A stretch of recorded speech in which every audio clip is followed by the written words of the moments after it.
Hello guys, and welcome to a new Steel Division video today by me, Vulcan. Today I have for you Mickeey versus Corbeau in round 2 of the first North American tournament. Today we're going to be seeing Colombelles, and on the Allied side the 2nd Infantry, and on the Axis side the 3rd Fallschirmjager under command of Corbeau. And those are words that I really never want to say. Corbeau playing the 3rd Fallschirmjager.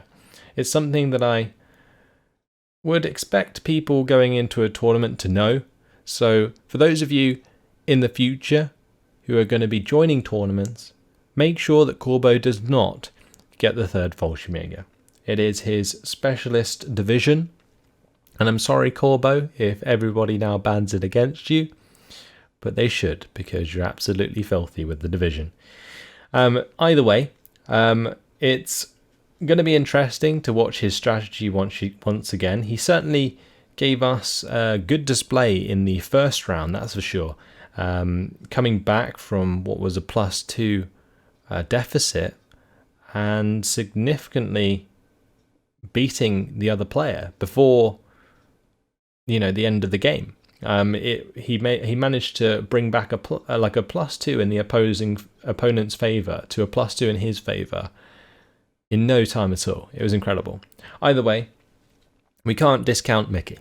He is playing the 2nd Infantry, and the 2nd Infantry is actually a really good division in my opinion. It has strong infantry, it has strong armour in the early game, it's got pretty decent air force, it's got decent artillery. There's a lot of good things about the 2nd Infantry. It even has fantastic recon. So those are all things that I expect to see from the 2nd Infantry, and those may very well be enough to break through the 3rd Fallschirmjager early on. But mainly it's going to come down to, I believe, like the M4 pressure early. If M4s are used, they can definitely break through things like the L6s that Corbeau is going to use. They can, if they're covered by AA, can rip to shreds like anything on the ground, the M4s, especially when it comes to the 3rd Fallschirmjager. The main thing you've got to be worried about if you're using M4s is being ambushed by Panzerabwehr and the Puptions and stuff like that. That's like the only thing you really need to worry about, but as long as you've got recon with you, then you're fine. So you're looking at like a recon with an M4, with an AA piece, and you should be good to go. So let's have a look at what's actually gone down. On the side of Mickeey, we have an AT gun on this top side. There's also going to be a WC-25 bringing in what is probably a Ranger support for the top. There's Ranger assaults coming down to sit in these forest areas or even the top side of the factory. There's going to be some Ranger marauders there. Another AT gun. We got rifles going to the factory with a Ranger assault and the Ranger leader. There's also going to be another Ranger support there, I would assume. There is a Ranger Marauder going to the mid with a rifle, and there is an AT gun on the bottom side with a Ranger support, and then there's another Ranger assault and a Ranger Marauder. Interesting stuff. Looks like he's got unloaded position commands. He does have them basically shift commanded to move afterwards, as you can see. So you've got the unloaded position here, for example, and then the sort of normal move command to go wherever he wants them to after they unload. L6s on the side of Corbeau, they're just fast moving up into position. His Fallschirmjagers have unloaded here. For Corbeau, it's just going to be a couple units of Fallschirmjagers to hold the mid early on in this factory. It's got L6 to put pressure on the top side, L6 to cover his troops in the middle, and then one Fallschirmjager for the bottom side. It's got the Aufklärer going to be looking at this open ground between the factory here and the bottom side of the map. 51% territory for Mickeey early on. Holding this part of the factory does give you that little bit extra territory, so that's probably why we're seeing it currently. But as you can see, due to Mickeey's reliance on these M1 guns, he doesn't have any pushing power really. He would have to rely on his infantry, and currently it's completely unsupported if it wants to push forwards. There's no artillery to provide smoke. There's no M4s with the 50 cals and 30 cals to pin down enemy infantry. Mickeey's just kind of set up very defensively. And that's not really what you want to be doing against the third Fallschirmjager. The third Fallschirmjager really suffers under pressure early on. We've seen it before. So that's what Mickeey needs to make happen, rather than reinforcing with infantry. Like, again, just M4s are the way forwards. With most allied divisions that have M4s in Phase A, you got to use them. Either way, Corbeau just taking this time to bolster up his front line, bring in more Fallschirmjagers, make it even more difficult for this infantry to advance. I like the purchase of the AA finally. That's a good choice.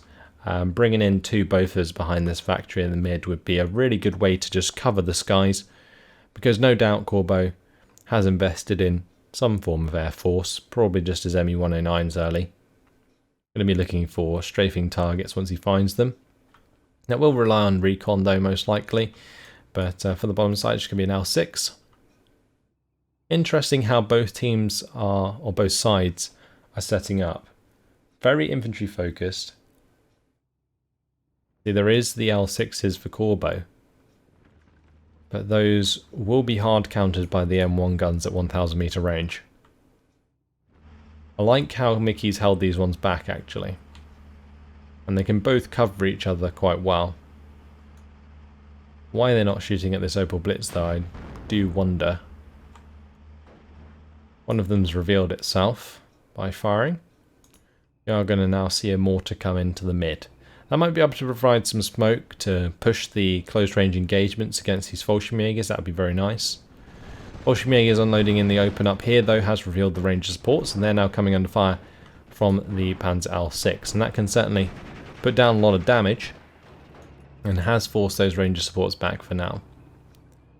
So back to 50-50. No land in favour of either player at the moment. L6s are just going to be creeping forward slightly.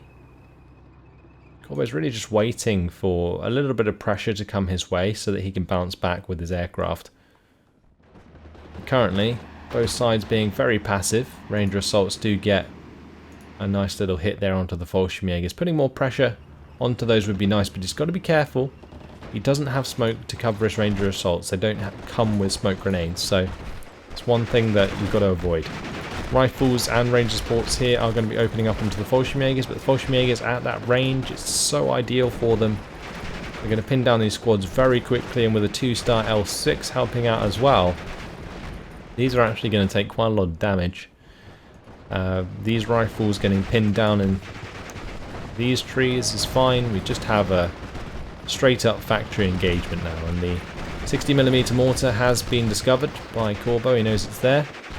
It's going to be trying to pin down these Fallschirmjagers at range, and then allow the rifles possibly to move forwards and basically try and surrender the Fallschirmjagers. It's probably not going to happen though, since the Fallschirmfjäger is here, and as long as that remains hidden it shouldn't be a problem. 210mm off map coming in for Corbeau. Does like using that early on, and will definitely put a lot of pressure onto these lower strength units that Mickeey has. Those Ranger supports, they are dead. The 60mm mortar will maybe pin down these Fallschirmjagers in the open, but unlikely to do too much damage. One thing that this Ranger mortar 60mm is really good for is pinning down units, but not necessarily doing a lot of damage. Fallschirmjagers at close range, definitely outclassing Ranger supports. Ranger supports have 3 HE, Fallschirmjagers have 6. So that's an engagement that will go in favour of the Fallschirmjagers, but both is going to be brought into that very top side. I don't particularly like it when AT, or AA, sorry, is used near the edge of the maps. I think it's much better to just cover like the centre of the map in general. The only time you ever really want to do this is, say, if you've got multiple units on the edge of a map as well, because otherwise a player can fly out of the map and then come in from the side, and that can be quite irritating. But either way, with that 60mm mortar being marked, there is 2 Ranger assaults coming in right where that off map is landing. Can it hit the mark? It does. It kills one of the Ranger assaults. It's going to hit the Ranger leader there as well. It doesn't kill off this 60mm mortar yet. But with all of those units being pinned, Corbeau is confident in moving up his Fallschirmjagers, and as long as he keeps the Fallschirmjäger nearby, these are going to be 3-star units.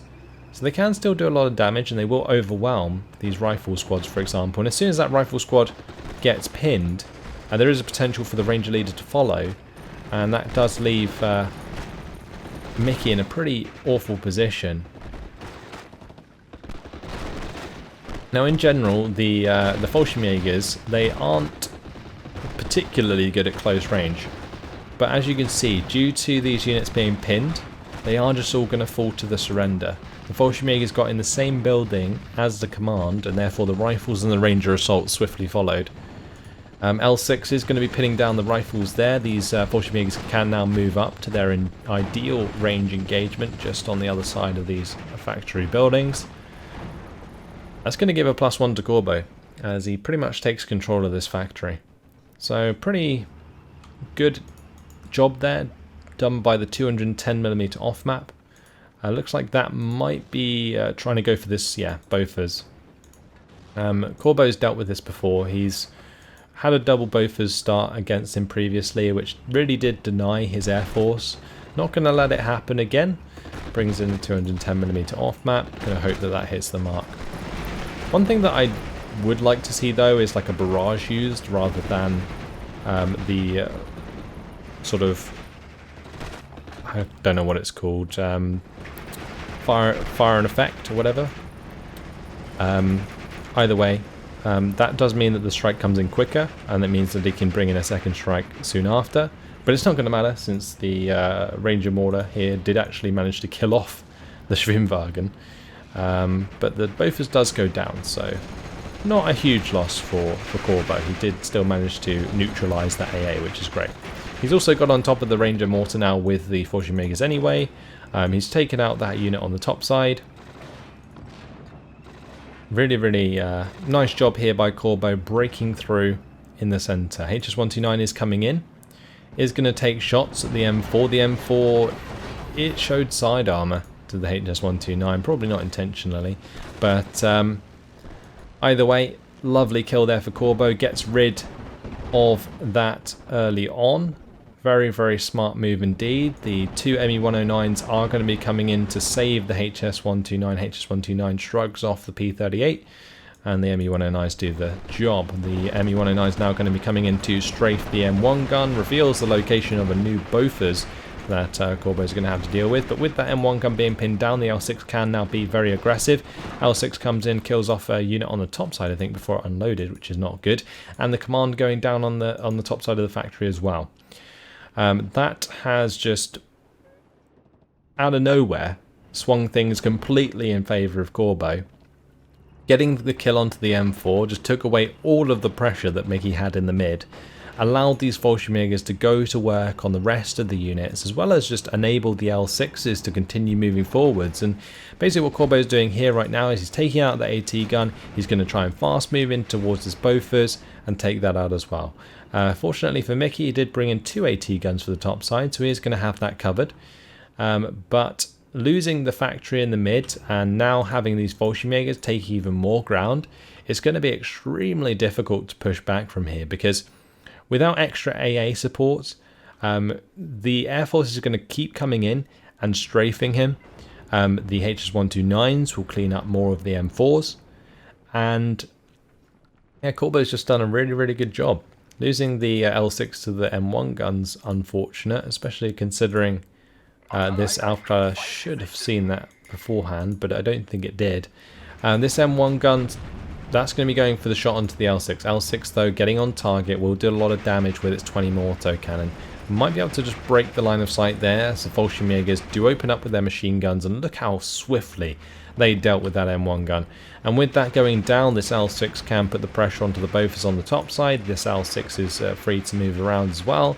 Fallschirmjägers engaging these rifles from range is going to pin those. And just, it seems like every engagement that Mickeey's trying to make right now is falling in favour of Corbeau, due to these Fallschirmjägers just being able to run across the open with nothing to worry about. Like, having the double Bofors early on plus an M4 would have been really, really nice. But Corbeau obviously finding the way with the Fallschirmjager, and it was a nice kill onto that with the mortar, but now really Mickeey just needs to consolidate his forces, bring in some significant AA, maybe the like MGMCs and stuff if he has them, because those can not only pin down Fallschirmjagers at range on the ground, but they're also good, of course, for killing off the aircraft. But with that Bofors dying on that top side, we are going to see that the Fallschirmjagers and L6 there are going to make a lot of ground. ME-109s are going to strafe the rifles on the main road here. These Fallschirmjagers have been surrounded. The GMC HMG is going to do a lot of damage there. Ranger Marauders actually managed to get a really nice kill there onto the L6, but they probably don't want to sit in the face of the Fallschirmjagers. Fortunately for them, they are very good stealth, so they can hide. Rifles in the mid though, they're going to be pinned, and while these Fallschirmjagers doing a fantastic job at the moment of just pushing on and keeping up the pressure. L6 is pushing up, but the bazooka is coming into the tree line right next to it. And I don't think the L6 is going to be able to get on target in time. Yeah, bazooka finds the bailout. Nice job by Mickeey to get that bazooka in. I was a bit concerned that he had it on a move order rather than an attack move order, but either way, gets the job done. Rifles, one of them was killed before it unloaded, since these Fallschirmjagers have made a lot of ground here. With the accompaniment of a new rifle leader, however, that's going to stop the rifles from surrendering, but actually the rifle leader itself gets pinned down, so not going to be long until those rifles fall. Meanwhile, Ranger assaults here, they make short work of one Fallschirmjager at close range, one weakness of the Fallschirmjagers, of course. Mentioned it a million times. But these bazookas, they're just not, there's no, like, although they have Thompson submachine guns, they have the same HE as the Fallschirmjager due to not having enough men in the squad, so not an ideal engagement to take. Fallschirmjagers are going to be pinned down in the open by the Ranger supports. It's definitely something that the Ranger supports can do, and these 230 cals with the 2-star veterancy can melt units at range. Just like the Fallschirmjagers can do, but at the 400 meter range, Fallschirmjager will fall prey to the MG supports. But up here we can see the Fallschirmjagers killing off that bazooka. Not going to matter too much. These Fallschirmjagers are going to be engaging this GMC HMG. But that's actually going to be able to be killed off by the MG34s. So that's not ideal.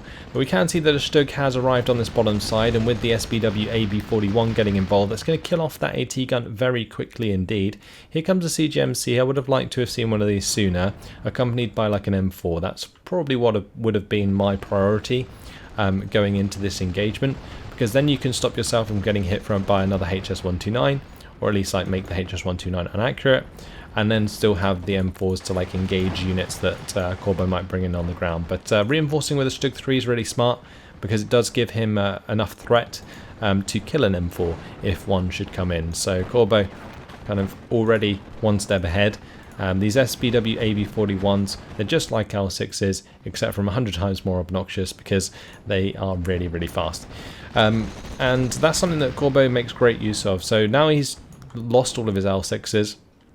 He still has the SBW AB41s, and they can definitely do a lot of damage. He loves to like get in behind enemy lines with them and just kill off important units. He's done it so many times before. So another one coming in, more Fallschirmjager reinforcements arriving. Obviously with these Fallschirmjagers losing quite a lot of men in these engagements, slowly but surely the 2nd Infantry will sort of whittle him down. Stug 3 though, certainly making a push up the mid. The rifle leader's got a lot of work to do, hopefully won't be spotted, because this bazooka has got to kill the Stug 3 or the M7 DD's in trouble, and the CGMC. So an M4 finally going to be on the way. Will the Stug 3 go down? Yes it will. Mickeey does a great job there of getting that kill. SBW AB41, that needs to be killed off by this M4 now. But a +4 on the board for Corbeau is pretty damn significant, and in 4 minutes, or 5 minutes even, Corbeau will be victorious. So not long left for Mickeey to really sort out this land deficit, because otherwise it's just gonna run out of time. Like, these points are counting up so damn quickly. M4 here's got a lot of work to do, but if Corbeau plays smart, he can keep the SPW AB41s behind these tree lines, and that will prevent the M4 from really being too effective. A second M4 would be ideal, so that if Corbeau tries to go for like an ambush of any sort, he is fine.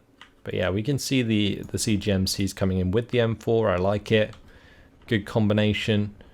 Now it just requires some more recon that can spot ahead of him and really start to, you know, break back through these Fallschirmjagers, for example.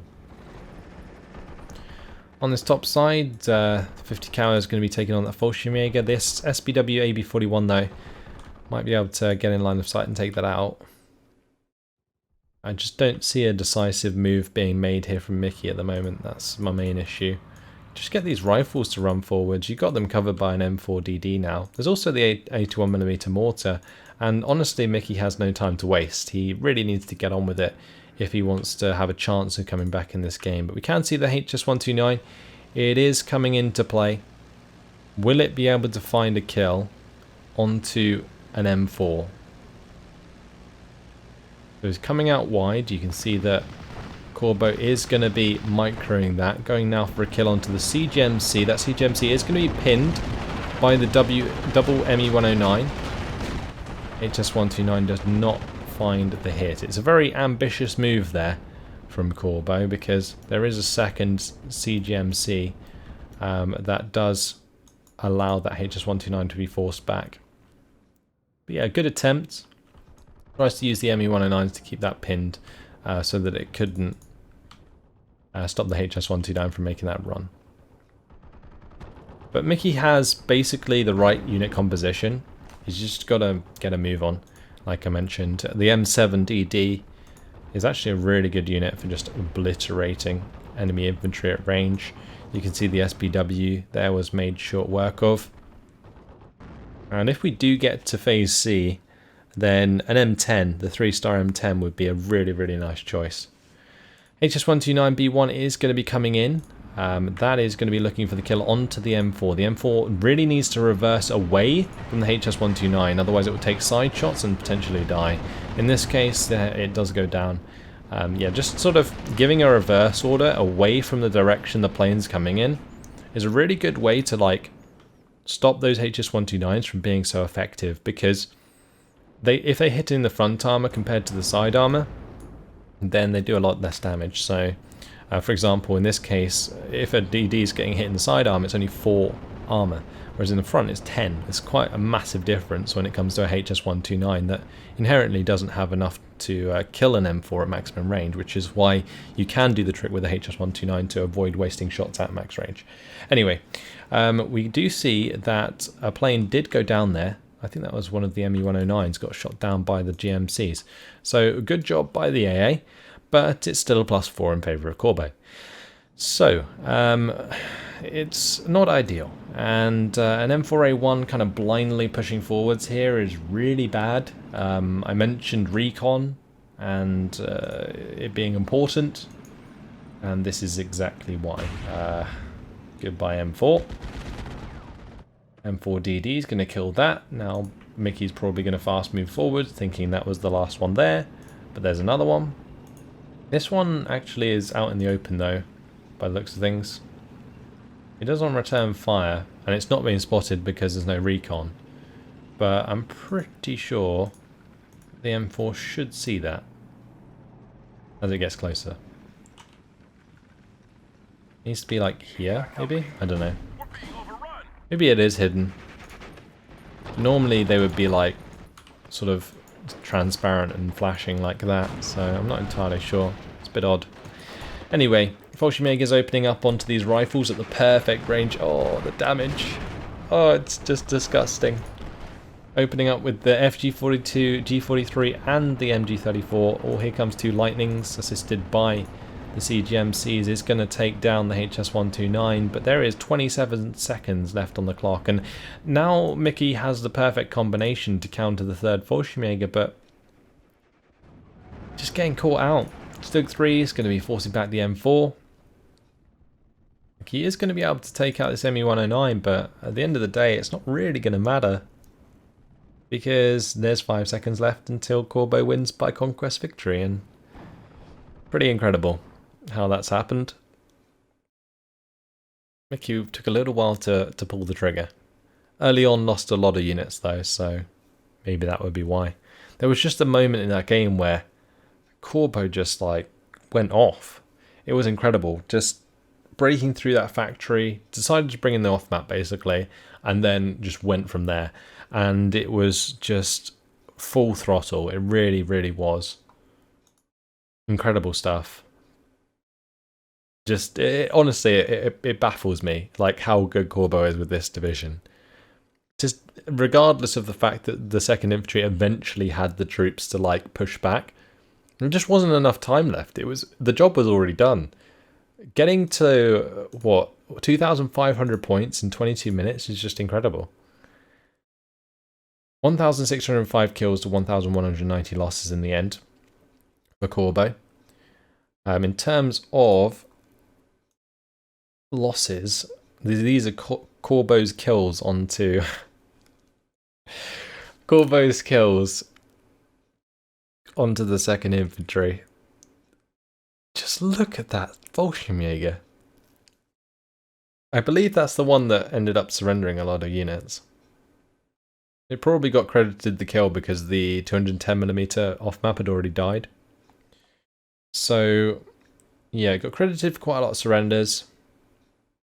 It got a lot of kills, and you thought the 2nd Infantry was elite. Well, the Fallschirmjagers showing their colours in this one, that's an insane kill list for one Fallschirmjager. Like, this is more like it, where you trade like 2 for 1, like that is, or 3 for 1. That's ideal, but this is just incredible. Anyway, moving further down, the L6s did the damage they needed to. Taking care of those M1 guns on the top side was very important. That enables the SBW AB41s to just roll all over the place. HS-129 taking out the M4 was nice, but in the end, just like things like this, where the Fallschirmjager is getting a Panzerfaust kill onto an M4A1, really just seals the deal in games like this. Whereas on the side of Mickeey, I think the use of bazookas was nice. He had the Ranger Marauders in good positions to pick off these L6s, and did kill all of the early L6s that Corbeau used, so that was nice. But they'd already made the ground by then, and unfortunately I think not having an M4 from the very start made a huge difference in this game, because if it was like one M4 assisted by 2 Bofors that were close enough together to cover each other, then I think Mickeey would have been in a much better situation. But maybe not, because then the off-map would have just targeted the Bofors. I don't know, I guess it would be dependent on recon then, and you just kind of end up going around in a circle. At the end of the day, Corbeau did a fine job in this one, and it's going to be moving on to the semi-finals, so congratulations to him. Mickeey, unfortunately, the last we're seeing of him as he drops down to the lower bracket. But that's it for now. Hopefully you guys enjoyed it. Thanks for watching, and I'll see you in the next one. Goodbye.